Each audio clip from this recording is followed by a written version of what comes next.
Welcome back. And now we move over to the trading floor of the Nigerian Stock Exchange, where my colleague Temple Ashaju is still on standby to give us some more details on today's trading activities. Good afternoon once again, Temple.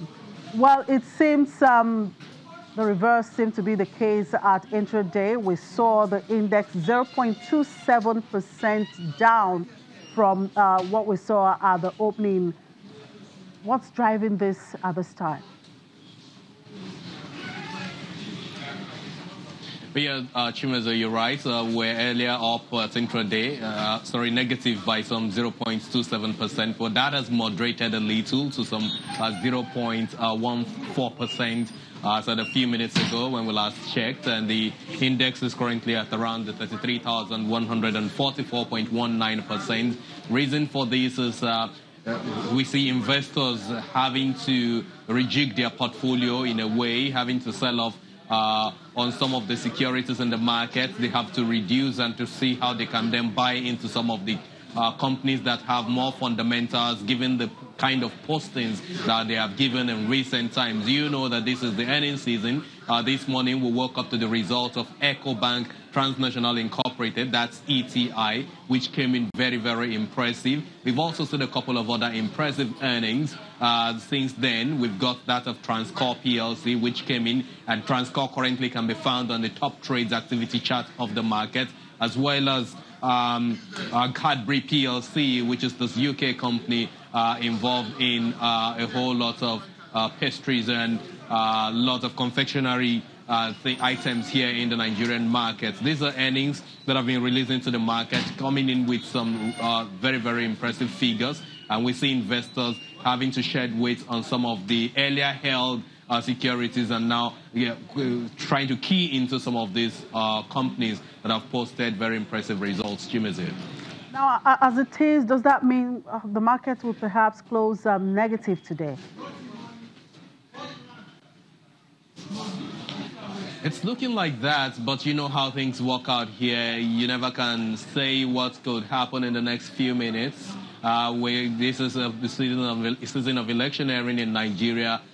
News flying around. Sometimes it turns out to be positive. A lot of time turns out to be negative. Coupled with the fact that we are in the earnings season, one very, very impressive earnings can come into the market, and we'll see investors reacting very, very positively to that. At the end of the day, you see your projections for the markets, which was negative, turning out being positive. So let's just keep looking at the numbers as they crunch before the end of the market in the next few minutes, when the gong will be sounded, and we'll see the last trading numbers of the day. Chimezie. We will sure wait and see. Thank you, Temple. Well, from the Norwegian seas to many soup ports, the stockfish, with its pungent smell and taste, has become a must-have in the menu of many homes and restaurants in Nigeria, leading to the consumption of about 6,000 metric tons annually. For the first time, the Norwegians are holding a seafood festival in Nigeria to solidify this age-long relationship. Let's watch this. They may be thousands of miles apart, but there's one food that unites Norway and Nigeria: the stockfish, the most important and expensive tastemaker in a Nigerian soup. The story goes that the dried fish were made popular during the Nigerian Civil War. In response to people, and especially children, dying from starvation, the Norwegian government sent stockfish as a relief food. Several decades after the war, and the stockfish has continued to be an essential feature of Nigerian cuisine and traditional marriage ceremonies.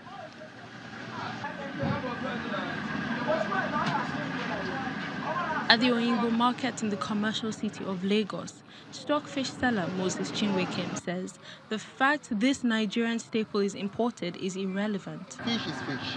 I get my point.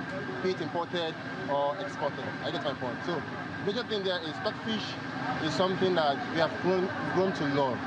I get my point. In traditional marriages, when you go there, you're asked to bring a stockfish. Again, so it's very, very important to us. The importance of the Norwegian-Nigerian relationship was underlined recently when the Norwegian Seafood Council launched a one-day seafood festival in Nigeria. The event, which will be annual, has the aim of introducing other fish species, paying tribute to the long tradition of trade, and explore new opportunities in the country. Well, we are far apart countries. We are up in the north and you are down in the south, but we have done this business for over 100 years. 1898, the first stockfish was imported to Nigeria. So we have done this for a long time, and Nigeria is important to us as a market because it's the second largest market of stockfish in the world. It's only Italy that have more stockfish than Nigeria. Nigeria imports between 6,000 to 9,000 tons of stockfish annually. The festival also featured a contest to find out the best Nigerian stockfish recipe. In her kitchen in Lagos, entrepreneur Stella Otuka explains why stockfish is so important to Nigerians. You know, for a Nigerian woman or a chef, Nigerian chef that wants to make a pot of soup, by the time you list your top 3 ingredients, the stockfish comes top because it has this unique flavor that it adds to the pot of soup. And everybody that tastes the pot of soup will be like, wow. Otuka was cooking egusi soup, a local delicacy made with blended melon seed, washed bitter leaf, and a generous amount of parboiled stockfish head.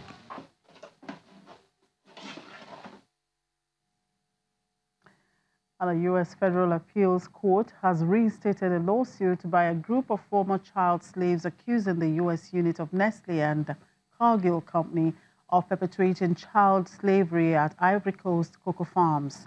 Judges of the 9th U.S. Circuit Court of Appeals, California, agreed that the group could proceed with its claims despite the alleged abuses having occurred overseas. The plaintiffs, originally from Mali, are contending that the companies aided and abated human rights violations through their active involvement in purchasing cocoa from Côte d'Ivoire. Côte d'Ivoire is the world's leading cocoa grower. An arbitrator's ruling has shown the Kenyan government won a case brought against it by Kotek Mine in Kenya, Kotek and Sterling Capital over a 2013 mining license revocation. Under the ruling by a tribunal at the International Center for Settlement of Investment Disputes, the government can recover $3.23 million from the claimants to settle the dispute over the revocation of licenses for the Mrema Hill mining project.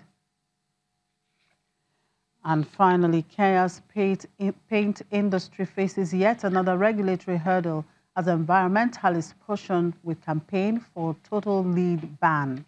The World Health Organization has given member states 2 years up to 2020 to effect total ban on lead paint in the market. Lead compounds, though poisonous, are normally added in paints to give them specific colors, reduce time they take to dry, and to make them more durable and moisture resistant. According to the WHO, lead is responsible for an estimated 600,000 new cases of intellectual disability among children every year. And that's it on the program. Thank you very much for watching. I'm Chimeze Obi.